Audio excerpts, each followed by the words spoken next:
There are messages that pass through the noise of morning like faint whispers, soft, polite, forgettable.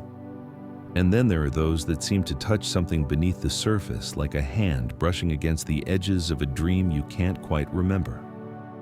The difference isn't always in the words themselves, but in what they awaken.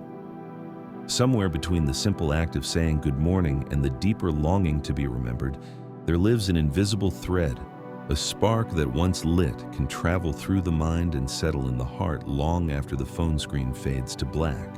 Most people never stop to think about it. They wake, scroll, reply out of habit. Hope you slept well. Have a great day. The words are kind, even decent, but they evaporate before they land. They don't stir curiosity, don't shift the air, don't make the heart pause.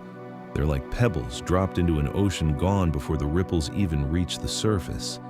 But once you understand that words carry the power to move something unseen, you begin to look at them differently. They're not just messages, they're small vessels of energy carrying intent, emotion, even fragments of your essence.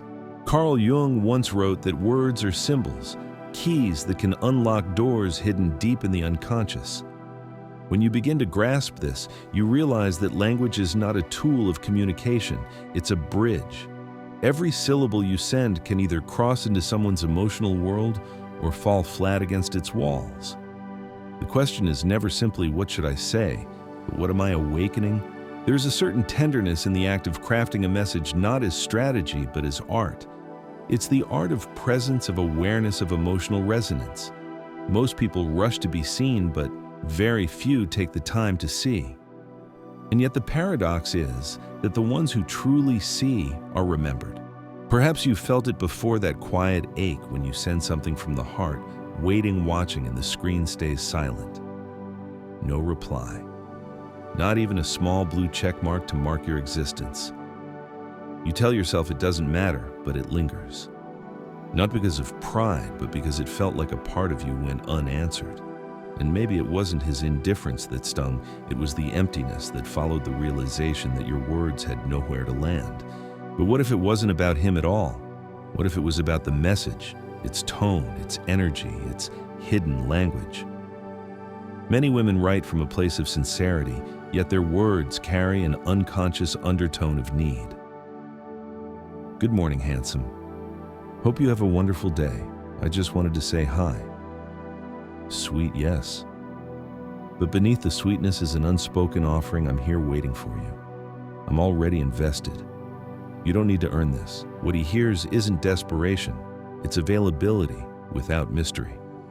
And in the quiet dance of attraction, mystery is the music that keeps people moving toward each other. Jung believed that the unknown stirs the imagination, and wherever imagination goes, the heart tends to follow. A message that leaves space, a breath between what is said and what is felt, becomes far more powerful than 100 sentences that explain everything. Because the truth is, what touches us most deeply are not the words we understand, but the feelings they awaken. It begins always with a spark of curiosity, a question not yet answered, a thread left dangling in the air. Mystery has always been the soul's favorite language. It speaks not in declarations, but in invitations. You can feel it when someone says, "You won't believe what I dreamt about you last night." Suddenly your mind opens, searching for meaning, spinning stories in the silence between words. It's no longer just a message, it's an open door. The human mind hates unfinished stories. Jung understood this instinct better than most. He called it the pull of the unconscious, the compulsion to fill what's incomplete, to seek wholeness.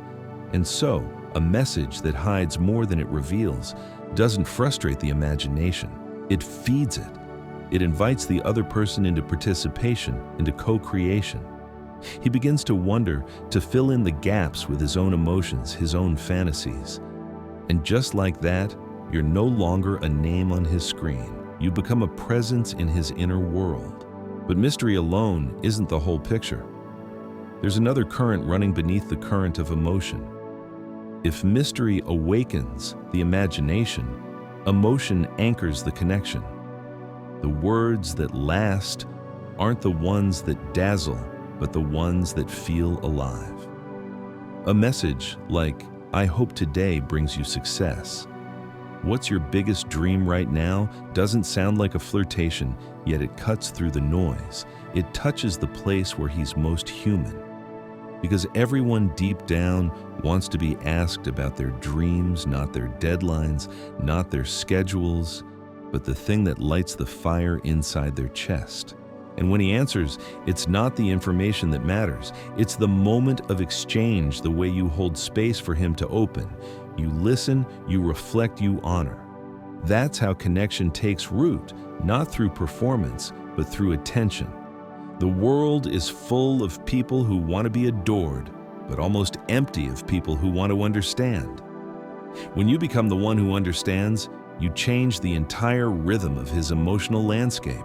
Imagine this. He wakes, checks his phone, and sees your message waiting, a message that doesn't rush, doesn't plead, doesn't flatter, but glows quietly with intention. He pauses. For a split second, the world stops spinning.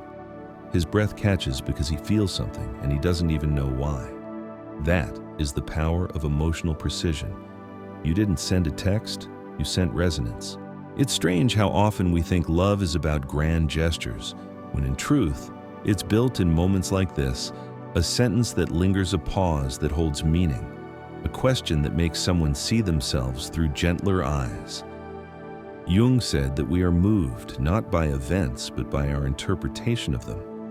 A message in this sense is not what you write, it's what you awaken in the reader. So when you write, don't think of reaching his phone. Think of reaching his unconscious, the dream space beneath his logic, where symbols live, where emotions breathe, the part of him that remembers you even when he forgets why.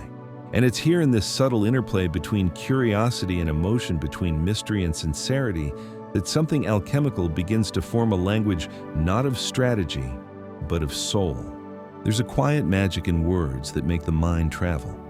When you send a message that opens a window to imagination, you're not just reaching his attention, you're stepping into his inner world. If you could be anywhere in the world right now, where would you be? It sounds simple, but it's an invitation, a canvas. He might picture the salt-stung air of a beach or the hum of a crowded city street where nobody knows his name.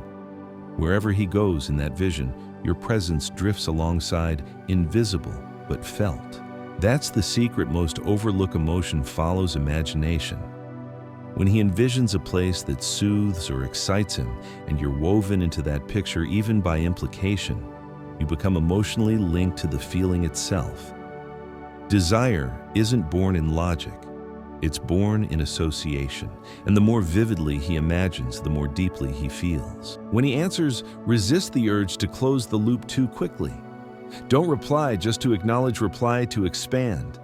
If he says Paris, don't end it with a polite emoji or a heart. Let your words linger in the same atmosphere. I can almost see you there. Morning light on the river, coffee in your hand, that calm look you get when you're somewhere that feels right. Suddenly, the message isn't a text, it's a moment. It breathes, it lives in imagery, tone, rhythm. Every exchange has the potential to become an emotional memory if it's built on feeling rather than information. That's what people forget. They rush to fill silence, to be clever, to sound interesting. But silence is not the enemy. It's the echo chamber where emotion grows louder. The most magnetic conversations often happen in the space between sentences, when the imagination takes over and fills the gaps with what it wants to believe. Curiosity is another thread to weave. A phrase like, "Good morning. I just remembered something that made me see you differently," awakens the part of the mind that can't rest until it knows. You haven't revealed anything yet, you've said everything. His thoughts begin to orbit you, looping endlessly around the unspoken question. What changed? What did she see? That's how emotional gravity works. It doesn't demand attention, it bends it. You're not chasing, you're drawing. And it's not manipulation, it's participation in the oldest dance of human connection. Because what is attraction, if not the tension between knowing and not knowing, between proximity and mystery? Jung often wrote that the things we conceal gain more symbolic power than the things we display. The unseen holds energy. A message that withholds even slightly doesn't confuse, it compels. It leaves the other person standing at the edge of a half-open door, heart leaning forward, waiting for a glimpse inside. And when he asks, "What do you mean?" don't rush to answer. Let the rhythm breathe. Let him linger in the question. You might smile through your words and say, "It's too early to tell you," but you'll want to know. That's not avoidance, that's architecture. You're building anticipation, layering silence with meaning. Because attraction isn't built in the moments we give everything. It's built in the pauses, the in-betweens, where imagination takes shape and desire finds room to grow. Memory has its own weather. Sometimes it arrives like sunlight through glass, warm and soft. Other times, it comes as mist, familiar but impossible to hold. Yet, within those moments of recall lives one of the most powerful emotional tools we have: nostalgia.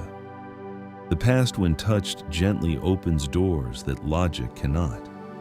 When you say, "I was thinking about that day in the park," we should do it again sometime. You're not just reminiscing.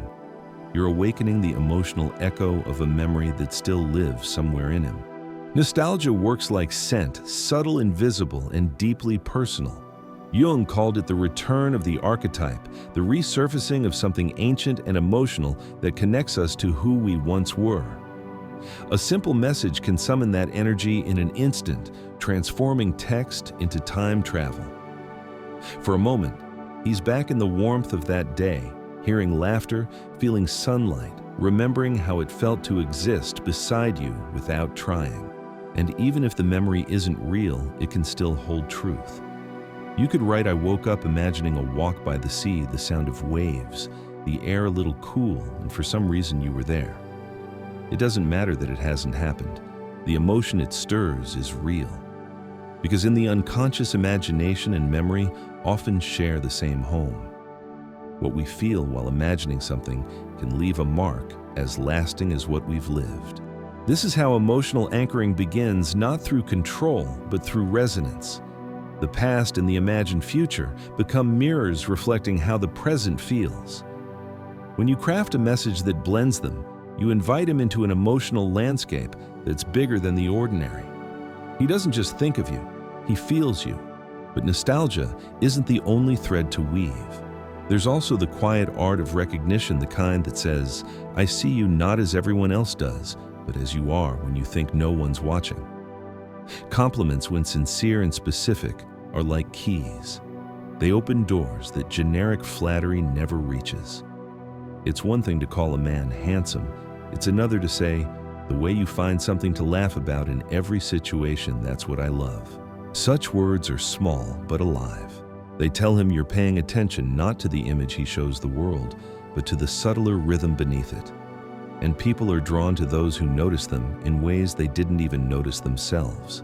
Jung once said that we each long to be seen for what we truly are, not the masks we wear. When your message touches that longing, when it mirrors the quiet truth of who someone is, it becomes unforgettable. Because it's no longer about attraction in the superficial sense. It's about recognition, about the meeting of two inner worlds. He'll think of you every time he laughs again, or gestures the same way you once admired. The moment becomes a symbol, and symbols have long memories. They outlast texts, even conversations. They become part of how someone experiences themselves. And this is the secret of all lasting connection. It doesn't happen when someone sees your beauty. It happens when they feel seen. There is one final thread that weaves all the others together: anticipation. It is the heartbeat of desire, the pulse of the unknown. Anticipation turns the ordinary into something sacred because it stretches time, allowing emotion to expand inside it. When you send a message like, "I'm planning a surprise for you," you have no idea how much I want to see your face when you find out you awaken something ancient within him, the instinct to wonder, to wait, to feel. Expectation is not manipulation. It's rhythm. It's learning the music of connection, when to reveal, when to hold back, when to let silence do the speaking. In the same way that a favorite song lingers on a single note before resolving, anticipation holds space for emotion to ripen. The longer it breathes, the deeper it roots. He might smile when he reads your message, but beneath the smile, a thought begins to grow. What is she planning? When will I find out his imagination starts to write its own story? You're no longer simply a person sending words. You've become a presence unfolding in his mind throughout the day. And even if the surprise turns out to be something small, a photograph, a memory, a song, the real gift is not the gesture itself. It's the anticipation that preceded it. Seneca once said that things that come easily are rarely cherished. Jung might have added that what remains unrevealed carries the power of the unconscious. Together they understood the same truth: we value what we must feel our way toward. By awakening expectation, you teach someone to meet you not just with attention, but with emotion. And maybe that's what connection truly is: not a chain of constant contact, but a pattern of emotional moments strung through time. Each message, each pause, each fragment of mystery becomes a light in the dark, guiding the imagination towards something that feels real even before it is. So when you write, remember this: you are not simply texting. You are composing small pieces of experience. You are crafting moments that remind another human being of what it means to feel alive, to wonder, to remember, to laugh, to wait. That's not about tactics. It's about presence. It's about energy. It's about becoming intentional with the spaces you create. There will always be those who say it's too much, that emotion belongs in person, that words are just words. But those who've ever been moved by a line in a letter, a poem, a message whispered across a morning, know the truth. Language is the oldest form of touch. It's how souls reach across distance and find one another before bodies do. And perhaps beneath all the strategies and philosophies, that's what this entire journey has been about. Not how to get someone to think of you, but how to write in a way that honors the depth within both of you.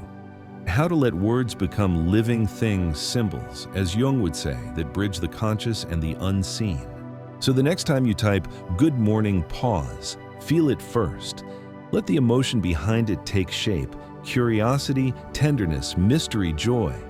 Then send it like a prayer, not to be answered, but to be felt. Because in a world overflowing with noise, the rarest gift you can give is presence, and the rarest thing you can awaken is wonder. And if this reflection touched something in you, take a moment to share it.